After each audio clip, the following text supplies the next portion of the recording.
Judge and timer ready? Thank you.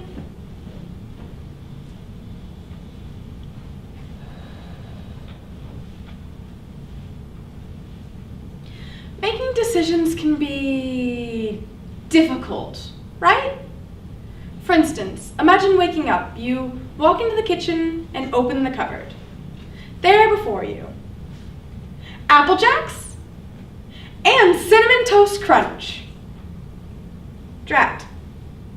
Apple Jacks has 4% of vitamin A, but Cinnamon Toast Crunch has 10%. Apple Jacks has a nice, rough texture that can be very sensually stimulating. For someone so texture-based, this could be a great advantage, but then one must also consider the smooth taste of cinnamon sugar and Cinnamon Toast Crunch.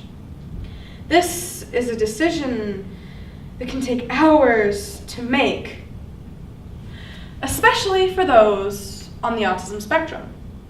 Autism spectrum disorder, also known as ASD, is defined as a group of developmental disorders marked by impairments in the ability to communicate or interact socially and by the presence of repetitive behaviors or restricted interests.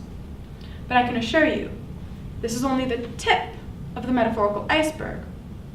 Autism comes in many forms, and for those lucky few of us on the higher functioning end, we are often taught to hide it. Never given much advice on how to lead healthy, successful lives. Many studies done have called for an increase in the amount of research on the lifetime of a person with ASD. That, however, has largely been ignored. Better research needs to be done to understand the lifelong needs of those with ASD, particularly young adults transitioning into the real world. Together, we will explore the difficulties of adulthood, different types of aid and research, as well as what can be done to help better prepare ASD adults for the real life. These are things that can often go unrecognized in adult life and damage relationships between neurotypicals, or those not displaying or characterized by autistic or other neurologically atypical patterns of thought or behavior, and those with ASD. It is unsurprising that such simple decisions can take so long, seeing as how several autobiographical accounts, like Temple Grandin, suggest that making decisions can present significant difficulties for individuals with ASD. Experimental studies done suggest that there are differences in the decision-making process between those with ASD and their neurotypical counterparts. Despite these autobiographical accounts and limited studies, the extent to which people with ASD experience difficulties in daily life with decision-making is largely unknown.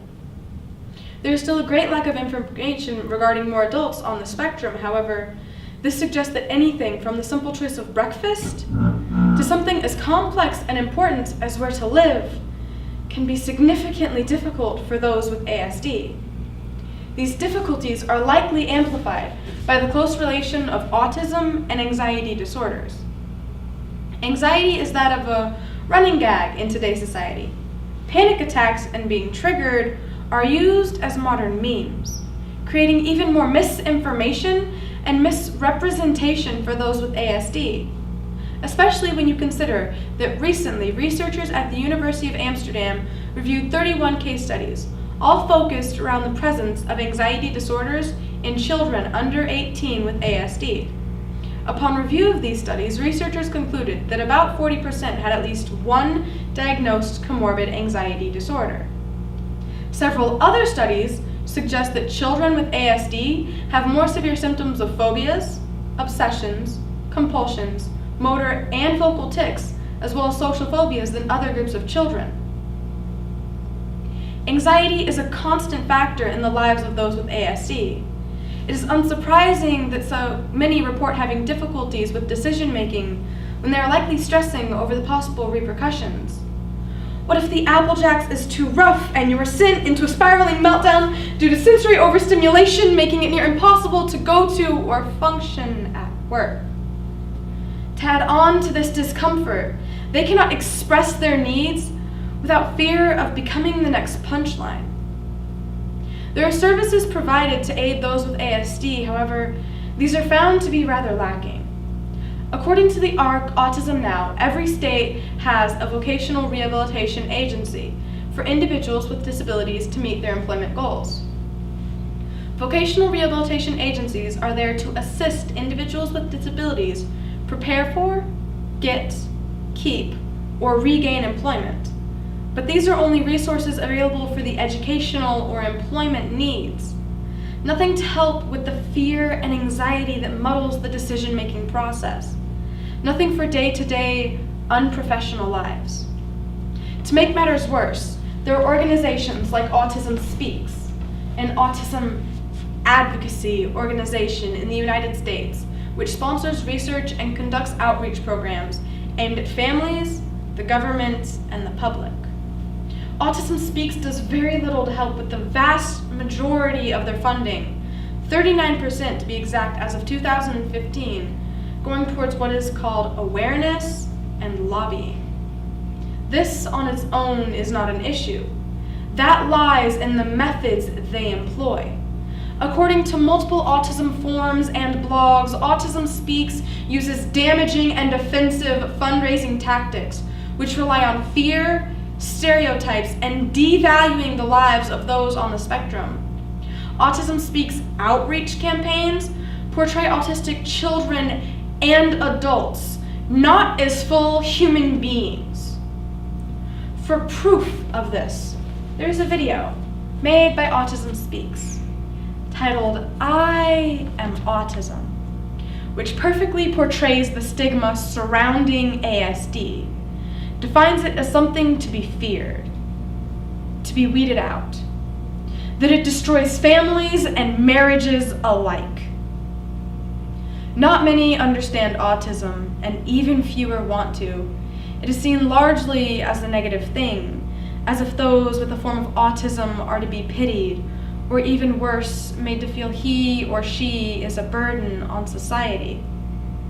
It is hard enough for autistic adults to get their start in the world without this shoved down the throats of everyone they meet.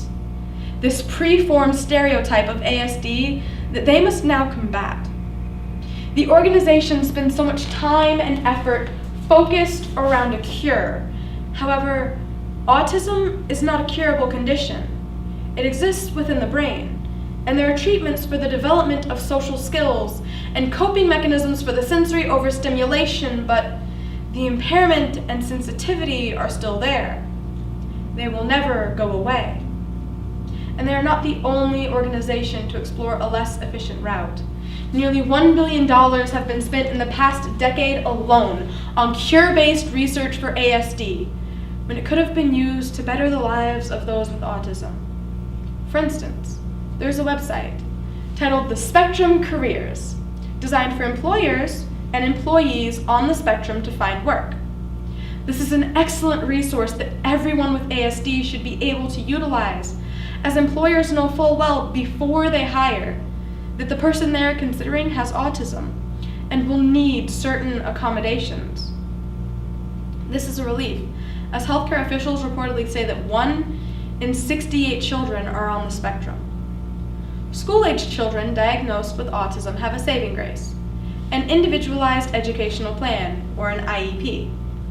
It is a plan or program put in place to ensure that school-aged children with a disability identified under the law receive specialized instruction and related services, but once they are thrust into adult life, this becomes irrelevant, and they are left to figure it out on their own. They are growing up with care only until they are about 22. But psychological studies dictate that the human brain does not reach maturity until 25. And even then, the average life expectancy is far beyond that. For instance, in 2017, in the country of Canada, the average life expectancy for men was 79, and for women, it was 81. This is far beyond that 22-year cutoff for care, leaving them to fend for themselves. If we were to put our time and effort into something more tangible, say into the symptoms and sensory issues, we could actually make a difference. Helpful types of autism research are not any harder for adults than for children. It is a well-known fact that children with ASD have difficulties advocating for themselves. This could very well be the root of the decision-making difficulties prominent in adult life. If we could link the issues and discover the extent of this decision-making impairment, we could then provide the services necessary to aid. Perhaps classes on coping mechanisms so they knew how to deal with the stresses. Perhaps private nurses or case managers to coach them through the process, to let them know that these struggles are not their own. Sensory-safe rooms for when they become overstimulated. Meltdowns are not exclusive to children. Autistic adults need to be able to understand and take the necessary steps for change when life, like the Apple Jacks, becomes too rough, too hard, too loud, too bright, too much. But we will never know how much we can or cannot be helped if we do nothing. If we sit and wait for a cure-all, ignoring the real-world impact this lack of research and understanding has on the lives of those with autism, why even bother to help the children? After all, autistic children become autistic adults. Thank you.